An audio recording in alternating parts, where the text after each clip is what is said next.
자, 인사 나누고 수고하겠습니다. 안녕하세요. 예, 반갑습니다. 예. 자, 날씨가 더운데 고생들이 참 많습니다. 오늘 또 주어진 시간 동안 우리가 최선을 다해봅시다. 오늘 정비법 남은 파트하고 그 다음에 건축법 일부를 풀어나가도록 하겠는데, 오늘 245조 관리 처분 계획부터 살펴보겠습니다. 자, 먼저 이 관리 처분 계획은 정비 사업을 진행해 나갈 때 그 사업장 안에 있는 시행자가 분양 신청하도록 그 토지동호수한테 통지를 하고, 그리고 분양 신청 기간이 정해지면 그 기간 내 사업장 안에 있는 토지동호소자가 시행자한테 분양 신청을 하죠. 그리고 분양 신청 기간이 종료되면 분양 신청 현황을 바탕으로 해서 분양을 해주기 위한 계획을 수립해서 정하는데, 그 계획을 관리 처분 계획이라 합니다. 이러한 관리 처분 계획은 바로 시행자가 수립해서 바로 시장, 군수 등한테 인가 신청해서 인가 고시 받고 그래 확정하는데, 이 계획은 분양 처분을 행하기 위한 구체적 계획으로서 사업하면서 아주 중요한 계획입니다. 그 관리 처분 계획을 한번 보겠습니다. 1번 정비법상 관리 처분 계획 및 관리 처분이다. 옳은 거 이렇게 되어 있죠. 1번 이 관리 처분 계획 인가 고시가 있게 되면 그 사업장 안에 있는 종전 토지의 소유권자, 지상권자, 임차권자 이런 자들은 그 사업 시행자의 동의를 받아도 종전 토지를 사용할 수 없다 이렇게 되어 있는데, 사업 시행자의 동의가 있으면 법적으로 사용이 가능합니다. 그래서 없다가 틀렸죠. 있다 그래야 돼요. 자, 그래 이 정비사업장이 이렇게 있다.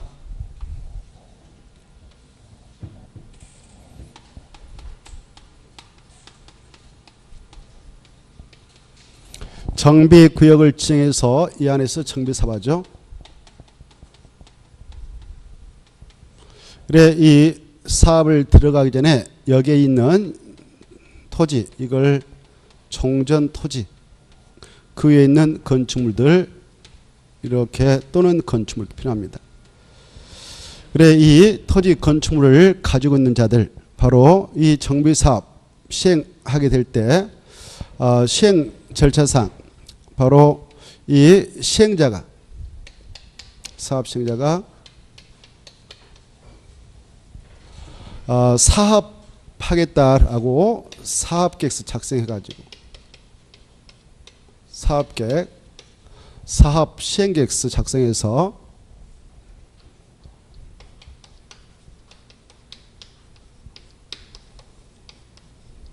계획서 작성해서 시장 군수한테 인가 시행해서 인가 고시를 받았다.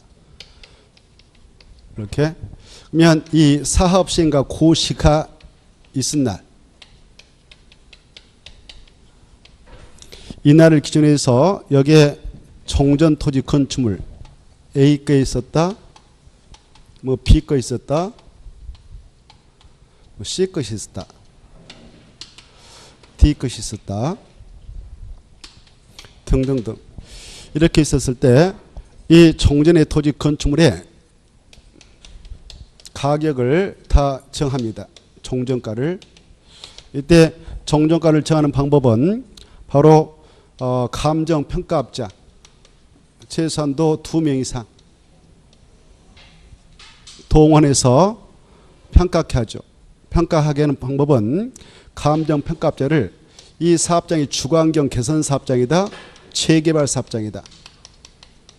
그러면은 감정평가업자를 선정할 때에 누가 선정하느냐? 이 지역을 관할하고 있는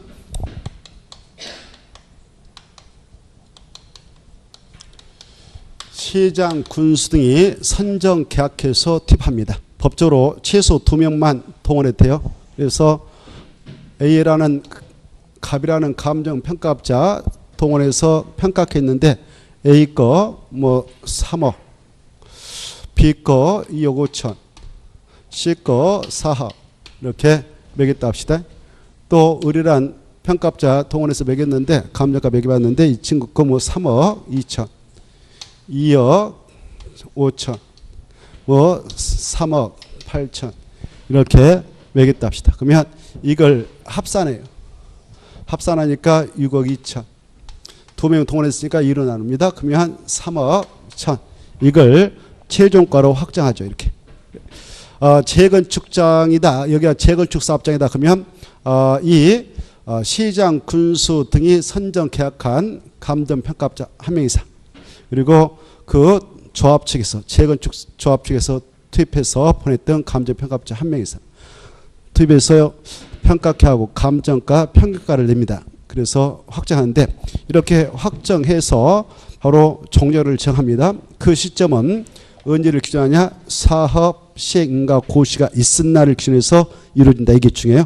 종전가는 이때를 기준해서 확정합니다. 그러면 이 시점이 되면 사업을 시행하는 절차상 이 시점이 되면은 이 안에 있는 종전 토지 소유자 그리고 건축물 소유자들은 자기의 종전가를 다 알게 되죠. 이때를 기준해서 이제 사업 시행과 고시가 떨어지면 여기서 또 수용 방식으로 진행된다 하면 시행자에게 법적으로 그 사업에 필요한 토지 등의 강제 수용권도 부여가 돼요. 그래 이 사업 시행 절차상 어떠한 절차가 있게 되면 이렇게 그 시행자에게 그 사업에 필요한 토지 등의 강제 취득권인 수용권이 인정되는가? 사업 시행 인가 고시가 있을 때다. 이것도 알아주시고 이게 있으면 공직법상 사업 인정 및 고시가 있었던 걸로 간주가 됩니다. 이때를 기준해서 바로 120일 이내 바로 이 안에 있는 자들에게 시행자가 분양 신청할 수 있도록 개별적으로 통지합니다. A한테 B한테 이렇게. 이때 통지하는 내용은 분양 신청을 하게 되면 뭐 사업차 아파트 24평 만들어서 다 3억으로 분양할 건데 어떤 자는 얼마 더 분담금 내야 되고 어떤 자는 돈 청산 받아갈 수 있다. 이런 분담금 내역을 개별적으로 다 통지해 주죠. 그리고 분양 신청 기간도 통지해 줍니다. 이 분양 신청 기간은 시행자가 정해서 알려주는데 이 분양 신청 기간은 이렇게 토지등호 소유자한테 저 안에 있는 친구들을 토지 등 소유를 하죠. 토지 등 소유자에게 통지한 날 그날로부터 30일 이상 60일의 범위에서 분양신청 기간을 정해서 개별적으로 통지하고 이 기간 여의치 않으면 20일을 연장할 수가 있어요. 이렇게 분양신청 기간이 딱 정해지면 이 안에 있는 바로 토지등호 소유자들은 이 시행자한테 분양신청 기간 내 분양신청을 하게 되죠. 이때 분양신청은 의무상입니까? 임의상입니까? 꼭 해야 될까요? 하고자 하면 하고 하기 싫으면 안 해도 될까요? 후자죠. 자, 그래 자기가 역량되면 분양신청할 것이고 역량 안 되다 그러면 바로 분양신청을 하지 않아도 돼요. 이렇게 그래서 이 분양신청 기간이 다 끝났다. 그러면 시행자에게 분양신청 현황이 나오겠죠. 누구누가 분양신청했고 누가 포기했다 이거. 이때 분양신청을 하지 아니한 자들은 바로 그 땅값 집값 다 보상해 주죠. 손실 보상해서 줍니다. 돈 계산해 주죠. 그리고 이제 분양신청이 이루어졌다. 그러면 분양신청 기간이 종료되면 분양신청 현황을 기초로 해서 분양을 해주기 위한 계획, 그 계획을 시행자가 수립하게 되는데 그 계획을 뭐라고 하냐? 관리 처분 계획을 하죠. 자, 이때 분양 신청하도록 통지했다. 그리고 분양 대상의 대지가 건축물 이것이다라고 또 일간신문에 분양 공고도 하죠. 이렇게. 그래 이때 이 분양 신청 기간이 다 끝나면은 바로 그 분양 신청의 현황을 기초로 해서 분양을 해주기 위한 계획서로서 관리 청구계획을 시행자가 수립합니다. 이때 수립할 때 반드시 포함시켜야 할 내용이 있죠. 그리고 수립하는 기준이 있죠. 이때 이 관리 청구계획을 수립할 때는 어떤 내용을 꼭 포함하는가? 바로 분양을 이렇게 하겠다. 저거 싹 철거해가지고 정비사업을 통해서 다 밀어버리고 아파트면 아파트 이렇게 건축해서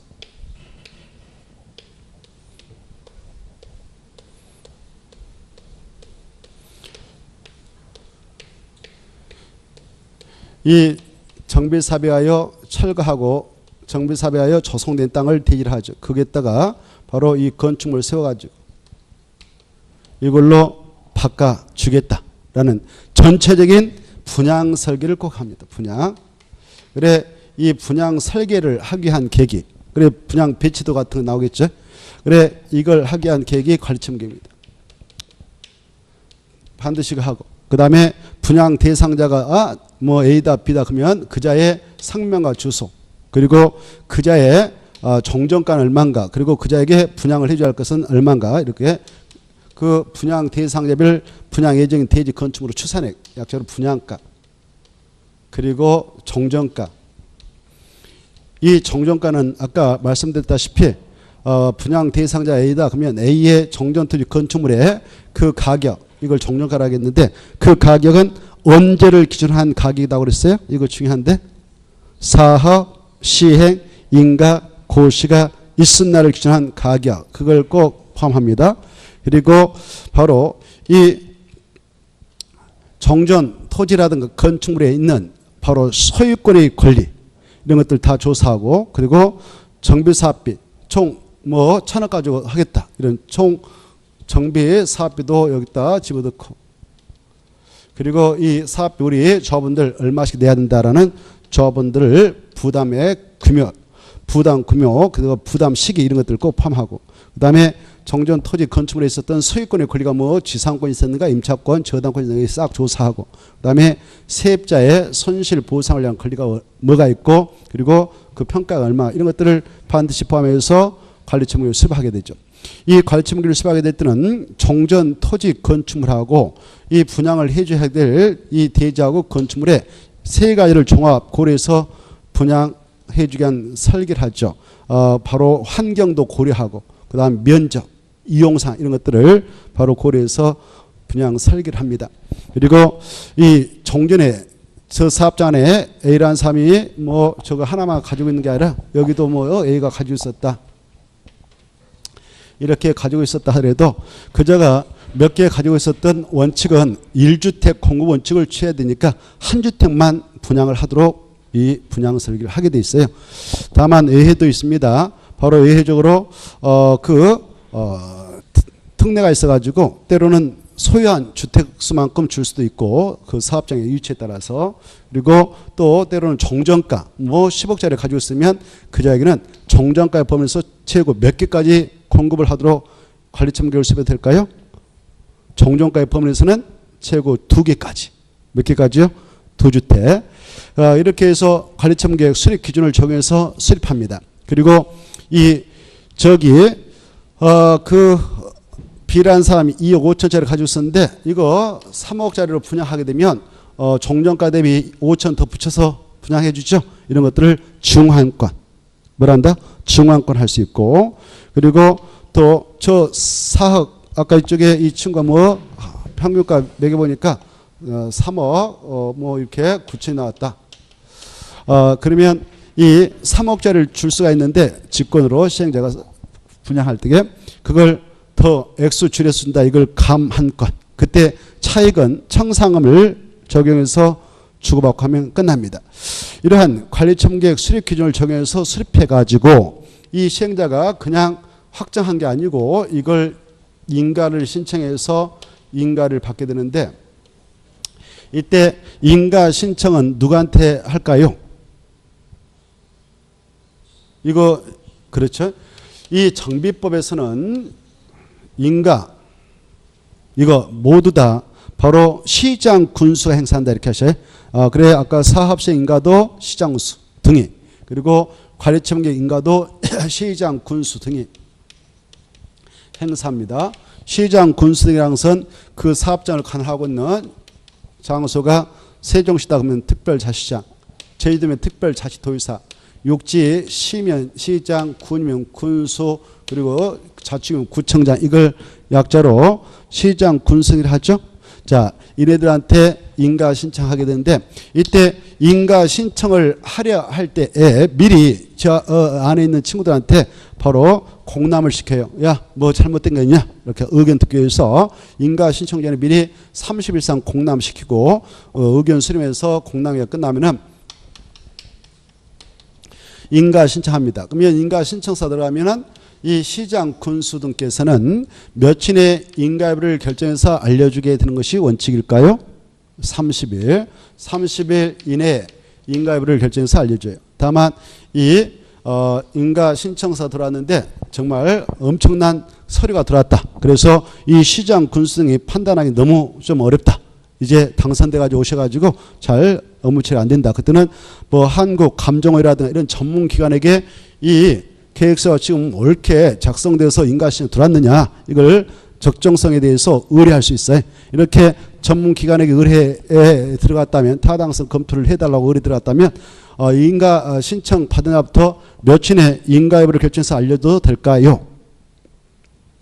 60일. 이 정도는 좀 알고 계셔야 되는데, 자, 이런 절차 바로 시간이 지났다 하면 인가가 떨어질 수가 있죠. 그래 인가해서 고시했어요. 그러면 이 계획서는 확정되죠. 관리 처분.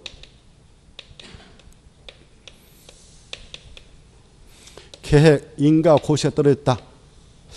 이때 인가 고시가 떨어지면 이 계획서는 확정되고 이 계획서대로 이 사업을 하게 되는 정비사업 시행자는 바로 현장을 이 계획대로 관리하고 사업이 다 끝나서 분양처분할 때도 이 계획대로 분양처분해서 공급을 하게 되죠. 그만큼 중요한 계획이 이 계획서예요. 그래 이 관리처분 인가 고시가 떨어지면 법적으로 어떤 효과가 발생하느냐?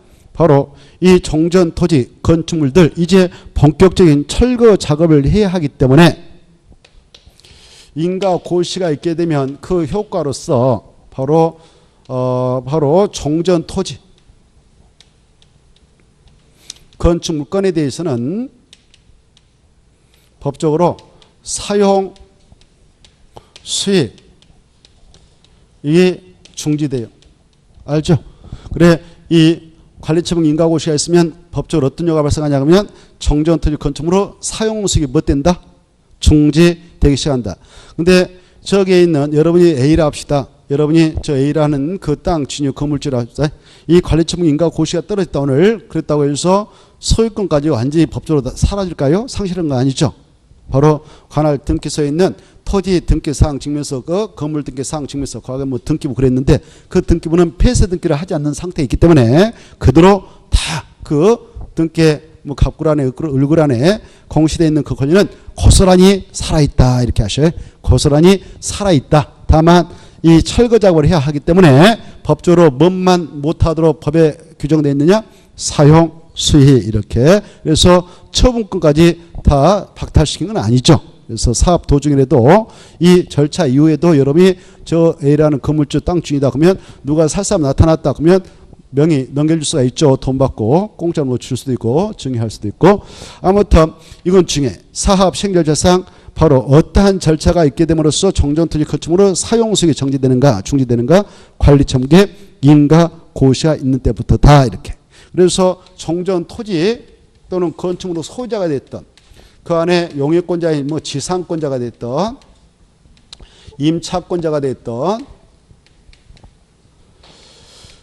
그 얘네들 바로 사용수익을 중지당합니다. 그렇다고 해서 이때부터 사용수익이 정진다고 해서 완전히 속된 말로 깡그리 저쪽에 있는 토지 건축물은 사용수익이 절대 불가능하냐? 어떤 이유로도 안 되느냐? 아니다. 외에도 있다. 외에도. 뭐 또 있다고요? 예. 바로 이 사업시행자가 그러는 거예요.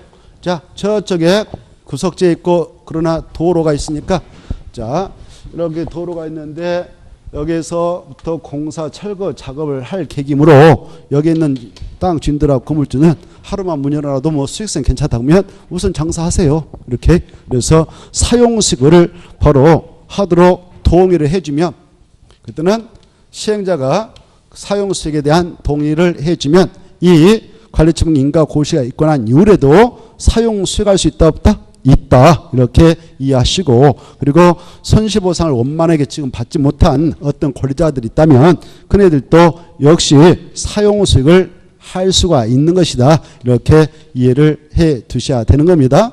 자, 그리고 이제 문제는 이 사용수익이 중지됨으로써 이 용익권자들, 뭐 전세권자, 이네들, 전세권자라든가 뭐 지상권자들, 이네들 주인장한테 뭐 전세 보증을 줬다, 뭐 치료 달라고 해서 뭐 치료 줬다, 지상권자들.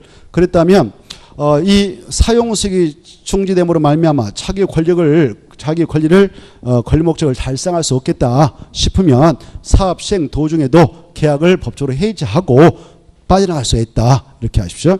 그래, 그때 그로 인하여 손실을 입은 바가 있으면 또 그에 따른 상계 가지고 전세 보증금 반환을 요구할 것 같으면 바로 주인 양반은 응할 법적 의무가 없습니다. 기간이 안 끝났으니까. 그래서 우리 법에서는 야, 그런 친구들은 이 계약 해지하고 나가고 싶은 분들은 바로 그 전세 보증금 이런 거 반환 청구권을 이 시행자한테도 할 수 있다. 이렇게 하고 있다. 누구한테 할 수 있는가? 시행자한테도 할 수 있다 없다? 있다. 이걸 꼭 아셔야 돼. 이때 시행자가 이렇게 반환 청구를 받았다면 법적으로 꼭 주인을 대신해서 대입 변제할 의무는 없지만 사업을 원활하게 진행하기 위해서 대입 변제를 해 줄 수도 있고, 그로 인하여 바로 원주인이 이익을 많이 받잖아요. 그 건은 이제 원주인한테 구상해서 받아가면 된다. 구상을 했는데 이루지 않았다라고 할 때에는 그자가 분양받을 이 대지 건축물이 있다면 그걸 압류할 수가 있다. 압류하면 법적으로 어떤 권리가 있는 걸로 인정돼 버리냐? 저당과 똑같은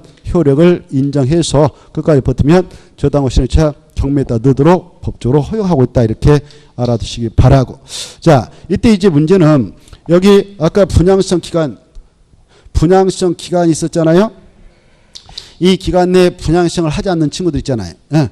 이네들 또 분양시청 기간 내에 분양 신청했다가 마음 편해서 철회한 자들이, 그리고 바로 분양을 받고 싶어서 분양 신청했는데 우리 이 관리청 계획을 수박하게 되는 시행자 이렇게 신청자 보니까는 너무 좁은 토지를 취득해서 가지고 있단 말이에요. 너무 좁은 건축물을 취득해서 가지고 있단 말이에요. 그리고 정비구역 지정 후에 분할된 토지를 취득해서 가지고 있는 자가 있었다라고 하면은 설령 분양 신청을 했던 자라 할지라도 바로 직권으로 현금으로 청산해서 내보낼 수 있습니다. 그런 자들은 바로 분양 대상에서 제외를 할 수가 있다. 이렇게 알아주십시오. 그러면 그네들은 언제까지 그네들 집값 땅값 계산해서 줘야 되는가? 바로 이 관리청계 인가 고시를 오늘 받았다. 그러면 그 다음날부터 며칠에 손실보상에 대한 절차에 들어가야 될까요? 며칠? 1. 한번 봐보세요. 며칠?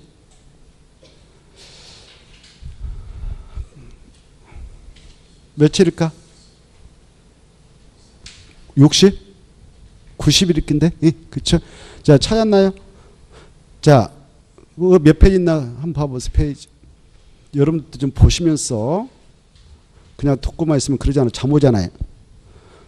그래, 몇 페이지 있다고 그거 개정돼서 한번 봐봐요. 몇 페이지 있습니까? 7. 그게 좀 이렇게 넘어가면 있을 건데. 자, 그게 올해 개정되어서 올해부터 시행되니까 그 수치를 좀 눈여겨 보셔야 됩니다. 바로 90일 이내 하고, 일단 90일 이내 그 땅 주인 건물주하고 협의를 하는 겁니다. 시행자가. 야, 보상 얼마에 주고 끝낼까? 이렇게 90일 이내. 그리고 나서 협상이 결되면 수용 재결 신청을 한다든가 바로 그런데 몇 페이지 있느냐?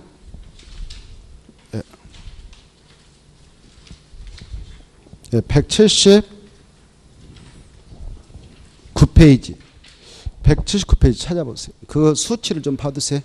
179페이지인 것이 올해 개정됐어요. 그래서 올해 시험에 등장할 걸로 사료되니까 가로 1번. 관리청계 인가 고시가 있는 날 다음 날부터 며칠에 손실보상 협의에 들어가도록 됐는가? 90일. 그때 보상을 해준 게 아닙니다.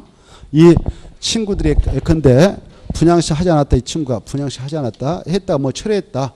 누가 철회했다. 분양시 했는데 시행자가 관리청계에 수립해서 정할 때에 직권을 배제시켜버렸다. 박스 안에 있는 5명. 5명. 그네들 그리고 특히 그 4명이죠. 4명. 분양시청을 하지 아니한 자, 분양시청 기간 종료 이전에 분양시청을 철회한 자. 3번. 이거 3번이 좀 눈여겨볼 대목입니다.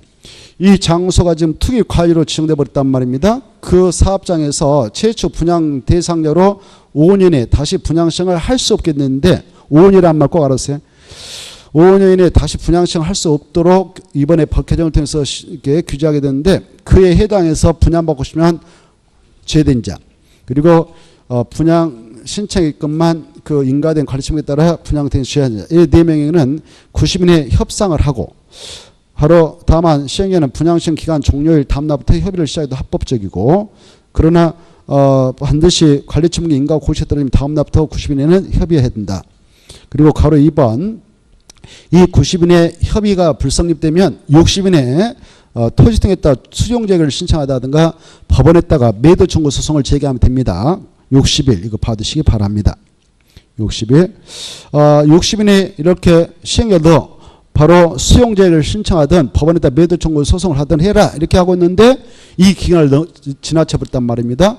60일 그러면 지연이자도 줘야 된다. 지연이자도 지급할 의무가 발생한다. 이렇게 받으세요. 자, 그래 이렇게 해서 바로 사업을 진행하게 됩니다. 이때 저기에 있는 자 여기 분양 신청을 해서 분양을 받고자 할 때 저 안에 있는 그 재개발 사업장이다. 이게 재개발 사업장이면 저 안에 있는 토지 소자라든가 건축물 소자이면 분양 신청을 해서 분양을 받아갈 수 있는 자격이 되는데 지상권자는 비록 재개발 사업을 진행할 때에 조합원은 되지만 분양 대상에서는 제된다. 이렇게 알았어요. 누구는 분양 대상이 제되는가? 조합원 중 지상권자 이렇게. 자, 이런 내용을 바탕으로 해서 그 내용을 정리할 필요가 있는데 자, 여기까지 일단 하고 또 문제를 풀어보면서 생각해 보도록 합시다. 1번 관리청계획이다. 이 관리청계획 우리 요약지 144쪽부터 있는데 관리청계획 및 관리청인데 옳은 거 1번 관리청계획 인가 고시가 있는 때에는 바로 사용수익이 정지되는 것이 원칙이지만 종전토지 임차권자는 사업시행자의 동의를 받으면 종전토를 사용도 수익도 할 수 있다. 이렇게 알아주십시오. 없다가 틀렸고 2번 바로 이 시행자는 입찰권도 할 수 있어요. 여기 봐보세요. 여기가 재개발 사업장이다. 여기가 뭐 주거환경 개선 사업장이다. 근데 지금 인가받은 관리청계획에 따라 주택 등을 건설 공부하는 방법에 의해서 사업을 한다. 그럴 때에 여기에 있는 뭐 저 H라는 사람 땅만 가지고 있다. 뭐 또 어떤 I라는 사람은 나무 토지인데 이거 H급 땅인데 여기 건물을 가지고 있다. 그때 토지만 가지고 있는 자도 바로 분양시하면 반드시 이 시행자가 건축물하고 땅에 지분을 만들어서 주게 돼 있어요. 이걸 공용환권 이렇게 하고 입찰권이라고 하는데 입찰권도 가능하다. 관리청계획에 따른 공급방법을 택해서 사업할 때는 반드시 입찰권이 허용됩니다. 그래서 건물을 짓고 땅하고 지분만해서 주득됐으니까 입찰권이 가능해. 그래서 동그라미 2번이 그건데 재해상, 위생상 위해를 방지하기 위하여 토지 규모를 조정할 특별한 필요가 있는 때에는 관리청계획으로 건축물 일부와 그 건축물이 있는 대지 공유를 교부할 수 있다. 이걸 입체환권이라고 그래요. 입체환권. 뭐라고 한다고요? 입체환권.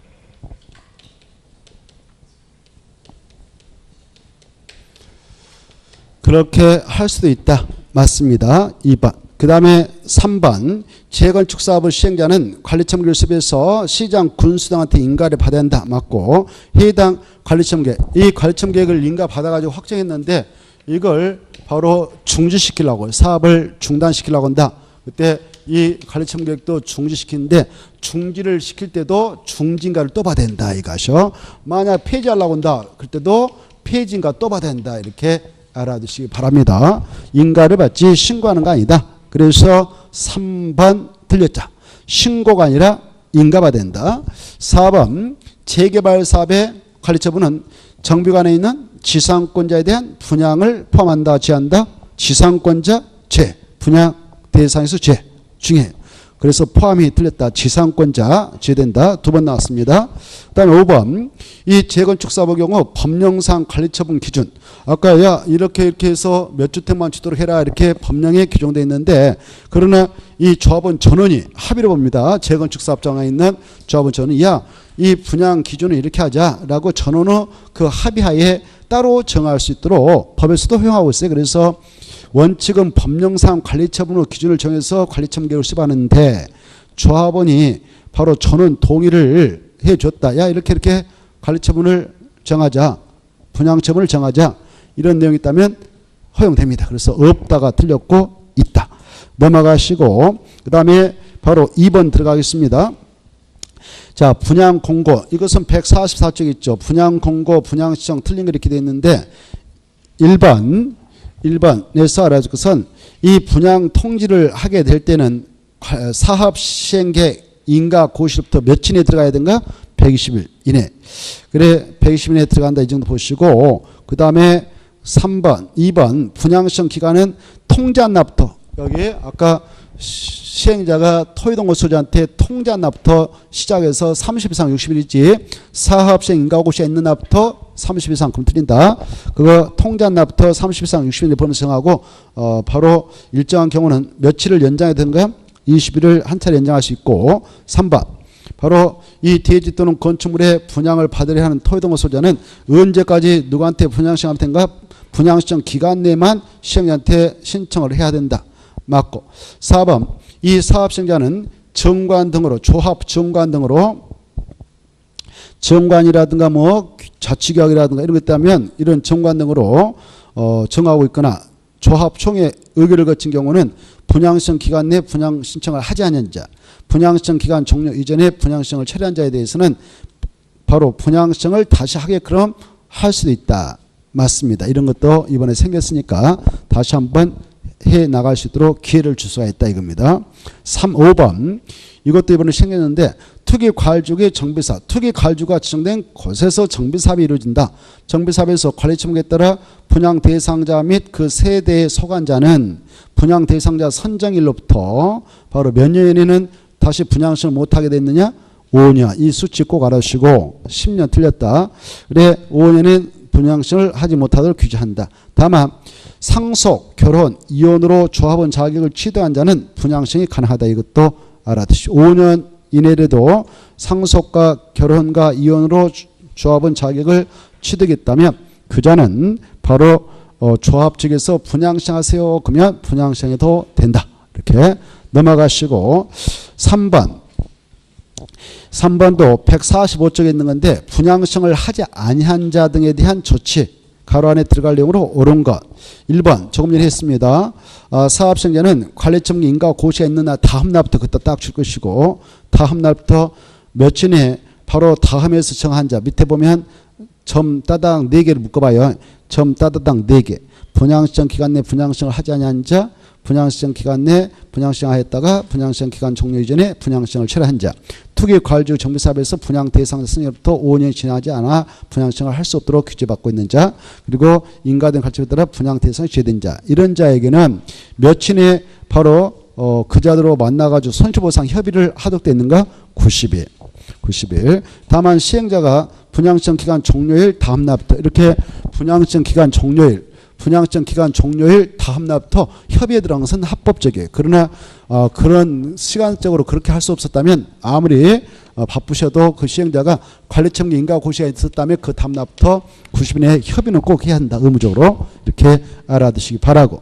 그 다음에 2번 사업 시행자는 만약 그 90일이라고 하는 기간 내에 그 손실보상 금액에 대하여 협의가 성립되지 않았다면 그 기간 만료일 다음 날부터 90일이 끝났다 그러면 그 다음 날부터 60일 내에 토지성에 따라 수용제기를 신청하거나 아니면 법원에 따라 매도 청구 소송을 제기해야 한다. 의무사항이다. 60일 내에. 근데 60일이라는 기간이 지났는데 이거 하지 않았다. 그러면 바로 그 날짜 지연에 따른 이자도 지급해야 합니다. 3번. 그 다음에 4번 뭐죠? 이것은 146조 있고 그 해설이 잘 나와 있는데 관리처분 계획 수립 시 포함시킬 내용 아까 말씀드렸죠. 포함시킬 내용을 그래 1번 꼭 포함해야 되고 2번도 꼭 포함돼야 되고 3번을 보십시다. 분양 대상자별 정전토지 건축물의 명세와 그리고 정전토지 건축물의 언제를 기준한 가격을 꼭 포함하는가? 정비구역 지정의 고시가 있은 날을 기준한 가격이 틀렸어요.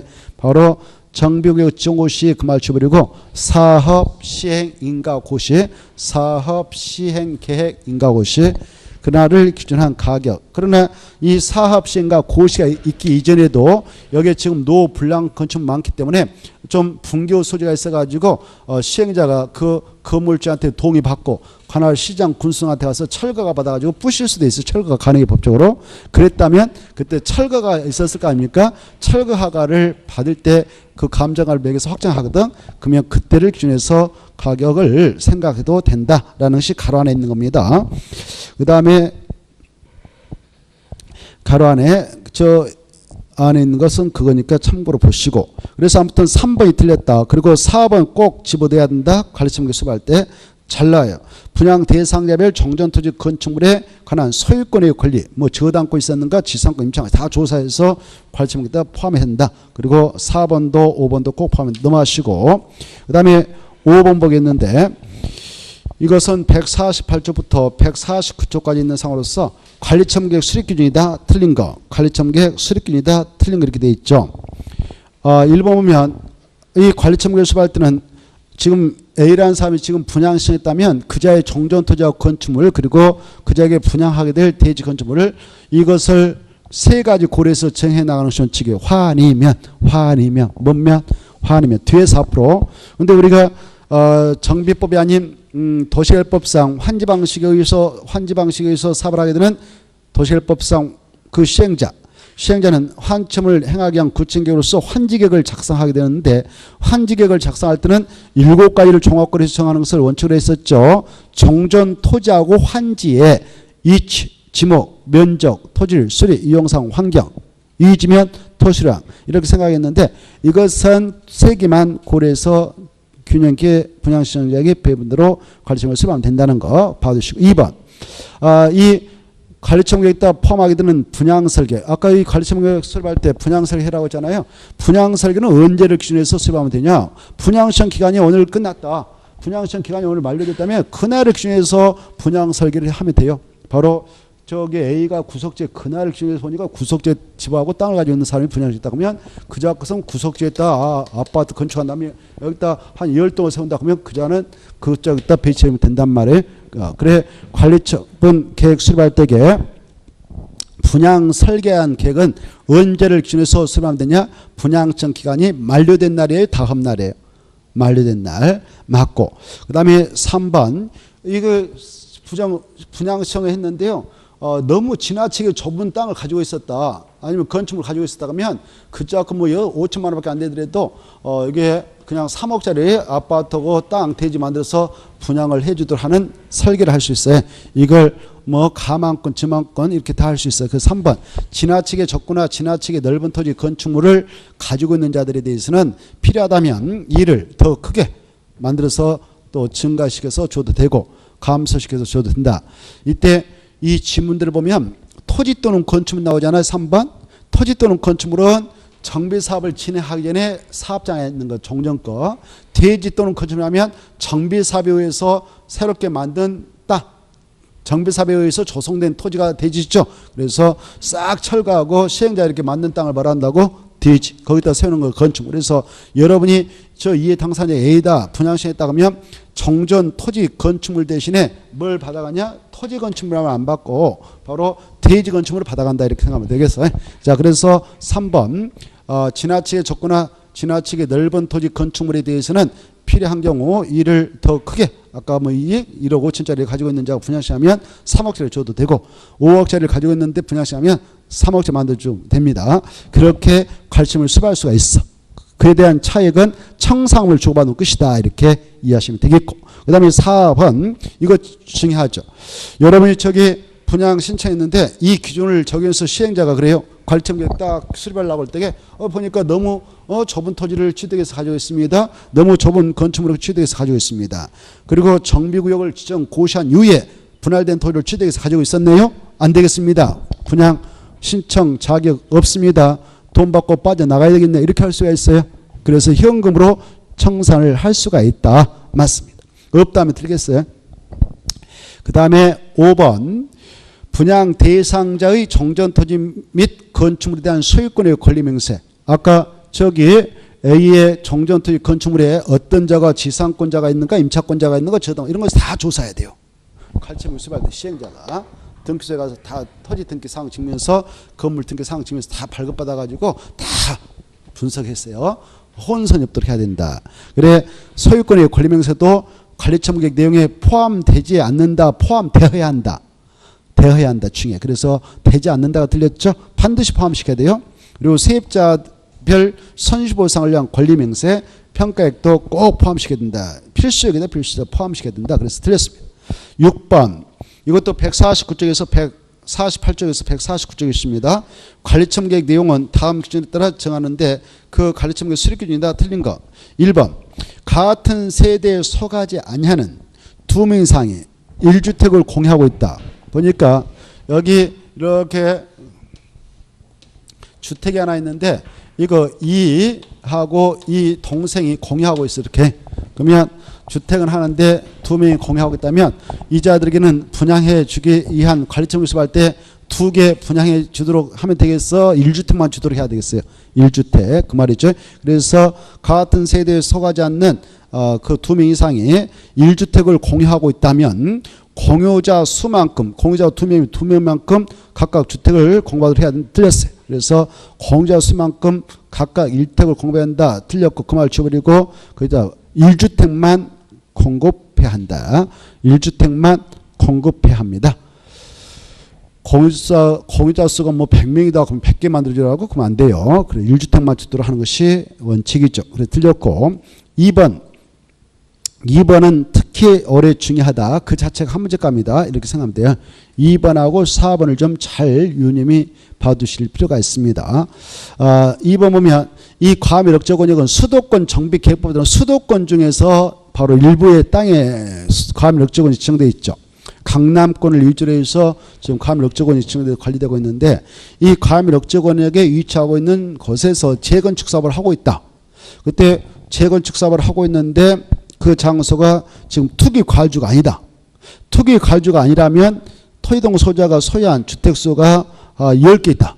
갑이라는 사람이 지금 10개 재건축 대상을 가지고 있다. 40년 된 11평짜리 아파트를 헛살만 거 10개 가지고 있다. 그러면 그 친구가 몇 개까지 받아갈 수 있나요? 3개까지. 몇 개까지요? 3개까지. 이것은 과거에는 없었었는데 지금부터 4년 전에 박근혜 정권 시절에 최경환 그 기획재정부 장관이 근무하실 때 주택경제 활성화를 도모하기 위해서 이 규정을 신설해서 운영하게 됐습니다. 그래서 강남권의 투기 과유주도 다 해지해서 없애버리고 말이죠. 그래서 그랬는데 근데 이 규정이 있음으로써 강남의 재건축이 지금 활성화되다가 전국에 또 주택가격 상승을 일으키는 주범이 되어서 현 정권에서는 그걸 사정없이 지금 애주시하면서 관리를 하고 있어요. 그래서 대부분 다시 투기 과유로 징해버렸어요. 투기 과유로. 무엇으로 징했다고요? 투기 과유. 그래서 투기 과유로 징해가지고 지금은 주택 경기를 좀 잡아가고 있어요. 그래서 이 단서는 현 정권에서 지금 넣은 거예요. 올해 바로 작년 겨울에 정비법을 개정하면서 단서를 넣습니다. 그래 과밀 억제권역 안에서 재건축 사업을 하게 될 때 어떤 자가 소유한 주택이 뭐 10개 있다 그러면 최고 3개까지 공급을 받아갈 수 있도록 관리처분을 수립해도 되는데 그러나 과밀 억제권역인데 여기가 수도권 과밀 억제권역이고 재건축을 하는 장소인데 과밀 억제 근데 거기다가 투기 과유로 징해버렸다. 그러면 그 친구 3개까지 받아갈 수 있을까? 1주택만 받아가도록 해야 될까? 1주택. 이게 중요해. 이게. 알겠죠? 투기 과유주가 아니면 최고 3개까지 받아가도록 허용하고 있는데 그 과밀 억제권이면서 거기다 투기 과유를 징해버렸다. 그러면은 1주택만 공급을 받아도록 엄격한 제한이 가해지기 시작한다. 이렇게 알아주시고 또 주택법상 조정 대상직이다라는 그 용어를 만들었는데 그것도 조정 대상적으로 징해버리면 거기서는 1주택만 공급이 이루어지도록 관리처분을 수립하게 돼 있다. 이게 중요해요. 자, 2번을 잘 이해해 두셔야 돼요. 과밀 억제권에서 재건축입니다. 재개발이 아니고 재건축하다. 그런데 원래 몇 개까지 줘도 되냐? 3개까지 공급하도록 관리처분을 수립해도 된다. 다만 무엇으로 과밀 억제권이 있다 지정해버리면 그건 또 적용되지 않냐? 투기 과열지구 또는 주택법상 조정 대상지로 지정해버렸다. 그러면 3주택을 줄 수는 없다. 마지막에 줘야 된다고 하면은 1주택만 줘야 된다. 이해돼요? 이게 중요표 나가지고 그 함정감이니까 꼭 받으세요. 자, 그래 투기 과열지구 조정 대상 지역에서 사업 시행 계획 인가를 신청하는 재건축 사업의 경우는 그러하지 않다. 1주택만 주도록 해야 된다. 그거 하고 4번을 먼저 볼까요? 수도권 중 그 과밀 억제 권역에 위치하지 않는 수도권은 바로 서울특별시, 인천광역시, 경기도 일대를 말하는데 이 수도권 세 가지 권역으로 지금 구성되어 있어요. 수도권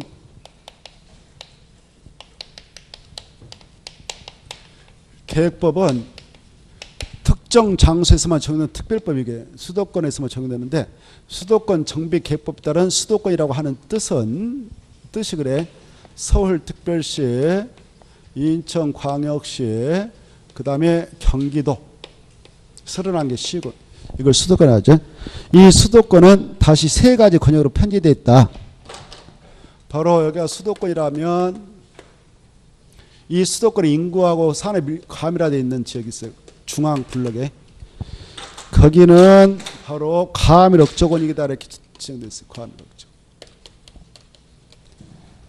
투기바람도 여기서 가장 많이 일어나요. 과밀 억제 권역. 그리고 이쪽 위아래 평택, 뭐 안성, 수원 일부, 저 파주 이정 여기는 성장 관리. 앞으로 더 개발을 통해서 성장시키도록 하겠다. 성장 관리 권역. 그리고 팔당댐 상류 용인 쪽이요, 여주 이쪽에는 바로 개발을 통해서 오염시키면 안 되니까 자연 보존권이요. 이렇게 묶어놨어요. 그래 수도권 정비계획법에 따른 과밀 억제권이 아닌 장소에서 재건축 사업이 이루어진다. 그러면 어때요? 여기는 별로 주택에 대한 투기바람이 별로 세지 않아요. 예? 그래서 여기에서는 소유한 주택이 바로 재건축 사업장에 소유한 주택이 A라는 사람이 있는데 5개 있다 그러면 5개 분양시하면 5개까지 줘도 합법적이에요. 꼭 줘야 하는 없지만 소유한 주택수만큼 공부하도록 허용하고 있다 이렇게 하셔요.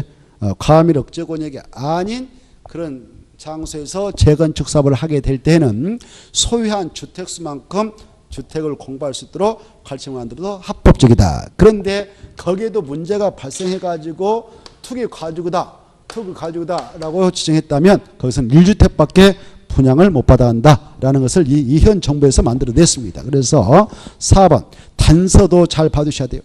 단서. 투기 과주구 과밀 억제 권역이 아닌데 투기 과유로 지정돼 버렸다. 조정 대상으로 지정돼 버렸다. 그러면 최초 사업 시행가를 신청한 재건축 사업 토지공고 소유자는 그걸 적용한다 안 한다? 안 하니까 1주택밖에 분양을 못 받아간다. 이렇게 알아두십시오. 자, 그리고 3번 이 소유한 주택수만큼 분양을 받아갈 수 있는 경우 수가 4가지 있잖아요. 우리 요약서 보면. 그래서 바로 어떤 경우냐. 공공기관 지방 이전 시청. 즉 공공기관의 한전이 강남권에 있었다. 근데 나중에 혁신도시로 옮겼다. 그럼으로써 서울 그 안에 한전에서 관리하고 있었던 그 주택, 사원주택이 뭐 10개 있었는데 그걸 통째로 누가 분양을 사가버렸다. 양수받아간 자 있다면 근데 거기서 정비사업에 추진됐다. 그러면 그자는 10개 나 좀 분양 받고 싶어요. 그러면 그만큼 받아가도 합법적이다. 공공기관 지방 이전 실적 등에 따라 이전하는 공공의 소유한 주택을 양수한 자에게는 소유한 주택수만큼 주택을 공급할 수도 있다. 그리고 또 누가 또 소유한 주택수만큼 분양을 받아가도 되느냐? 국지공, 국가라든가 지방자치단체라든가 토지주택공사 등 이네들도 소유한 주택수만큼 분양을 받아갈 수가 있죠. 더 나아가서 근로자의 숙소, 기숙장도로 여러 개의 주택을 가지고 있다면 소유한 주택수만큼 공급을 받아가도록 해도 됩니다. 자, 그 다음에 이제 5번 이 분양 대상자별 여기 보니까 여기 Y라는 사람이 있는데 이 Y라는 사람이 어마어마한 큰 덩어리를 가지고 있네요. 큰 덩어리를 가지고 있어요. 여기 보니까 뭐 건물도 여러 개 있고요. 재개발 사업장인데 보니까 이게 20억 정도 나왔네요. 감정. 그러면 이 사람은 정정가의 범위 내에서 25 범위 내에서 최고 몇 개까지 받아가도 되냐? 2개까지. 몇 개까지요? 두 개. 네, 두 개를 받아갈 수가 있는데 이 두 개 중 하나는 소형을 덤으로 받아갈 수 있도록 규제한다. 60.t 이하. 60.t 이하는 소유권 이전 고시가 있는 날 다음 날에 소유권을 취득하는데 그날부터 3년간 매매와 증을 통해서 다시 파는 전매는 규제하고 있습니다. 상속으로 넘어가는 것은 뭐 그때는 허용하겠지만, 그리고 또 여기 보니까 정정가는 얼마 안 되는데 여기 또 보니까 여기 또 어떤 사람이 있는데요. 어떤 사람이 있는데 여기에 X라는 사람이 있는데 X라는 사람의 주택이 있다고 가정합시다. 주택이 있는데 주거 전용면적 평이란 말 써서 안 되지만 60평에서 살고 계신 분이 계셔요. 그래 주거 전용면적 종전에 주거 전용면적 범위 내에서는 두 개 받아가도 괜찮다. 그래 하나는 뭐 40평 받아가고 하나는 18평짜리 받아가서 바로 두 개 받아가 된다. 종전에 주거 전용면적 범위 내에서는 두 개까지 공급을 받아가도록 해도 된다. 그중 하나는 60종 이하인 소형을 줘야 된다. 이렇게 알아두시기 바랍니다. 자, 그래서 5번 맞아요. 5번 맞고, 그리고 몇 번만 틀렸냐? 1번. 자, 7번 보겠는데 관리처분 계획이다. 틀린 거. 이것도 148조부터 150조까지 있습니다만은, 자, 1번. 이 사업시행자는 관리처분 계획 인가를 받았다. 여기 관리처분 계획 인가를 받으면 정전토지 건축물은 사용수익이 중지되기 시작한다고 그랬죠. 그래서 본격적으로 철거를 시작한다 이렇게 하셔요. 언제부터 철거하는가? 관리처분 계획 인가 고시가 떨어지면 기존 건축물을 철거에 들어간다. 기존 건축물로 철거가 시작된다.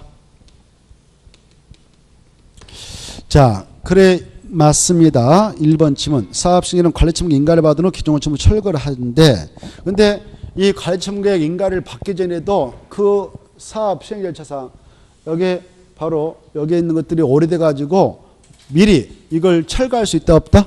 있다. 관리처분 계획 인가가 이루어지기 전이라도 철거는 허용한다. 그때 어떤 절차를 거쳐서 철거할 수 있냐? 그 주인한테 가서 동의받고 시장 군수한테 철거가 받아서 철거를 할 수 있다 이렇게 하셔요. 기존의 건축물 등의 붕괴 등 안전사고 우려가 있는 경우와 폐해가 공가의 밀집으로 우범지대화가 우려가 되는 경우에는 기존 건축물로 소유자한테 동의받고 관할 시장 군수 등한테 가서 철거가 받아서 그 말에 철거 받아서 해당 건축물을 철거할 수 있다. 그때 이렇게 이제 철거했어.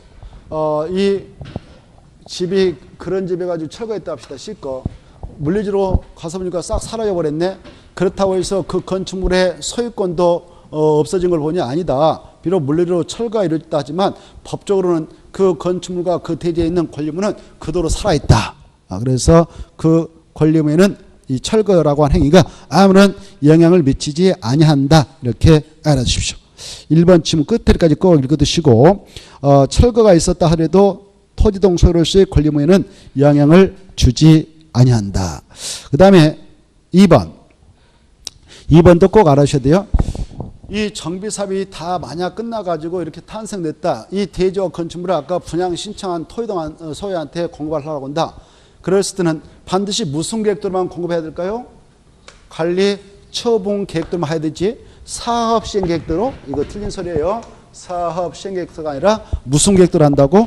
관리 처분 계획도로 공급을 해야 된다라는 것이 2번이죠. 사업 시행자는 정비사업 시행으로 건설된 건축물은 인가된 무슨 계획에 따라 토지동 소유한테 공급해야 된다고? 관리 처분 계획이다. 사업 시행 계획이다.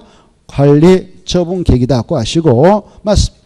사업 시행 계획 그럼 드리겠어요. 3번. 이 사업 시행자는 아까 했어요. 관리 처분 계획 인가를 받기 전에 아까 며칠 이상 공람을 시켜서 의견 나와서 30일 이상 의견 듣기 위해서 공람을 시켜요. 맞아요. 그 다음에 4번.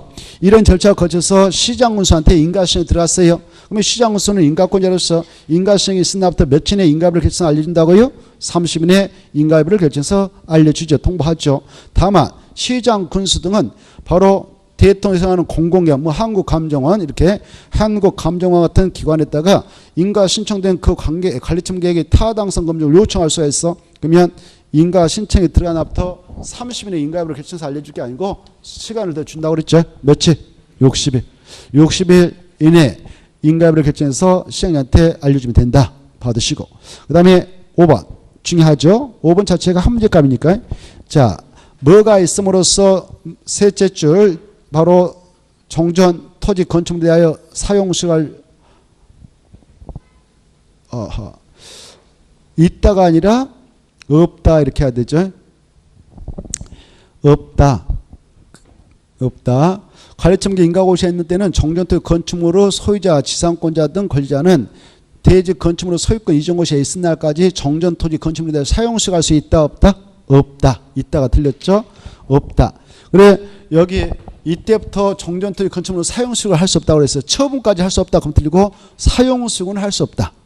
사용수익은 할 수 없지만 이 시행자의 동의가 있었다든가 아직 손실보상을 원활하게 받지 못한 이루어지지 못한 그런 권리가 있다면 그 친구들은 바로 이 관리청 인가고시에 있었다 하더라도 정전토지 건축물에 대해서 사용수익을 할 수 있다. 이렇게 반대로 써놨죠. 그래서 5번 지문은 중요한데 틀렸다. 이거 잡아두셔야 돼. 한 문제감이에요. 정비사업 시행절차상 어떠한 절차가 있음으로써 정전토지 건축물에 대한 사용수익이 중지되기 시작하는가 그러면 관리처분의 인가고시에 있는 때부터. 그리고 기간을 물어봤어요. 언제부터 언제까지 정전토지 건축물의 소유권자 등은 바로 사용수익을 할 수 없는가 원칙적으로 그러면 관리처분 인가고시에 있는 날부터 정비사업이 다 끝나고 나서 이렇게 분양 신청했던 자에게 소유권 이전고시에서 주는데 소유권 이전고시에 있으니까는 원칙으로 사용수익이 중지된다 이렇게 기간을 알아주셔야 됩니다. 그 다음에 이제 오른쪽도 모셔서 보면은 9번 이 9번도 148쪽부터 149쪽에 있는데 재개발사업과 재건축사업과 관련된 관리청계 기준이다. 옳은 그렇게 되어 있죠. 1번 너무 좁은 토지를 취득한 자라고 하여도 현금 청산을 불어된다. 기출문제 15에 1- 이렇게 나왔는데 맞아요? 틀려요? 아까 너무 좁은 토지를 취득한 자라면 시행자가 분양시청을 바꿔보니까 조사해보니까 너무 좁은 토지를 가지고 증가했어요. 그러면 안 돼. 분양 대상 시행하고 현금 청산할 수 있다고 그랬죠? 그래서 틀렸습니다. 2번 분양 설계에 관한 계획은 아까 언제 수반한다고 그랬어요? 사업시행 인가 신청이 틀렸죠? 바로 분양 설계에 관한 기준은 여기에요. 분양 신청 기간이 만료된 날. 분양 신청 기간이 만료된 날 기준에서 분양 설계한다고 그랬죠? 그래서 틀렸고 2번 2명 이상 1주택을 공유하고 있다 하더라도 몇 개의 주택을 주는 것이 원칙이라고 했어요? 1개. 그래서 2개 틀렸고 4번 재건축 사업에서는 한 세대가 2개 이상의 주택을 소유한 경우 2 이상의 주택을 공급할 수도 있다. 그렇죠? 아까 과밀 억적 원형이다. 그럴 때는 바로 몇 개까지 줄 수도 있어? 3개. 투기 가율로 묶여 있지 않았다든가 조정 대상으로 묶여 있지 않다면 그때는 3개까지 줄 수 있잖아요. 또 나가서 아까 과밀 억적 원형이 아니다. 과밀 억적 원형이 아닌 적에서 재건축 사업 할 때는 소유한 주택수만큼 줄 수도 있다고 그랬잖아요. 그 소유한 주택이 뭐 5개 있다 그러면 5개 최고 줄 수도 있는 것입니다. 그래서 재건축 사업의 경우 맞습니다. 재건축 사업에서는 한 세대가 이상의 주택을 소유한 경우 이 이상의 주택을 공급할 수도 있다. 맞고 5번 바로 관리청 계획을 만들 때에는 분양 대상자가 소유한 소유권의 권리명세에 포함돼야 되죠. 반드시 포함시켜야 됩니다. 필수적 포함 내용이죠. 그래서 틀렸습니다. 넘어가시고 자 10번 보시면 이것은 150쪽 조금 전에 했습니다. 정비법상 정비사업을 시행함에 있어서 정전토지 건축물의 소유권자, 전세권, 임차권자 같은 권리자가 정전토지 또는 건축물에 대하여 이를 사용 수익할 수 없게 되는 기간으로 옳은 것. 단 사업시행에 동의를 받거나 손실보상이 완료되지 아니한 자인 권리자의 경우는 죄. 그래 가로 안에 있다면 그 친구들은 그 기간 중에도 사용 수익 하나인데 그 자를 빼고 원칙으로 언제부터 언제까지냐? 바로 몇 번인가요? 2번이죠. 관리청계 인가고시가 있는 때부터 소유권 이전고시 있는 날까지라고. 11번까지 하고 쉬었다겠는데 11번 자, 이 정비법상 정비사업 시행 시 용익권자를 위한 조치입니다. 이것은 151쪽에 있는데 그냥 이 지문들을 익숙하게 잘 정리하면 돼요. 용익권자를 위한 조치 틀린 거 아까 다 설명했죠. 바로 1번 맞고 중요하지만 아까 했으니까 있고요. 여러분이 2번 맞아요. 사업 정비사업 시행으로 인하여 지상권의 설정 목적을 달성할 수 없는 때는 그 권리자들은 계약을 해지할 수 있다가 중요. 3번 계약을 해지할 수 있는 자가 가지는 전세금 후 그 반환 청구권은 시행자에게도 할 수 있다 없다? 있다가 중요. 없다가 틀렸고, 그 다음에 4번 이때 금전 반환 청구 행사에 따라 당해 금전을 지급한 사업시행자라면 원진인 토지노소한테 이를 구상할 수 있다. 맞고. 5번 만약 구상이 되지 아니하면 그 시행자는 해당 그 토지노소자에게 기속될 대지 건축물을 압류할 수 있다고 그랬죠. 압류하면 무슨 권리를 인정해버리냐? 저당권. 이 정도를 봐주시면 좋겠습니다. 잠시 쉬었다가 257페이지 1번을 풀어나가도록 하겠습니다. 쉬었다.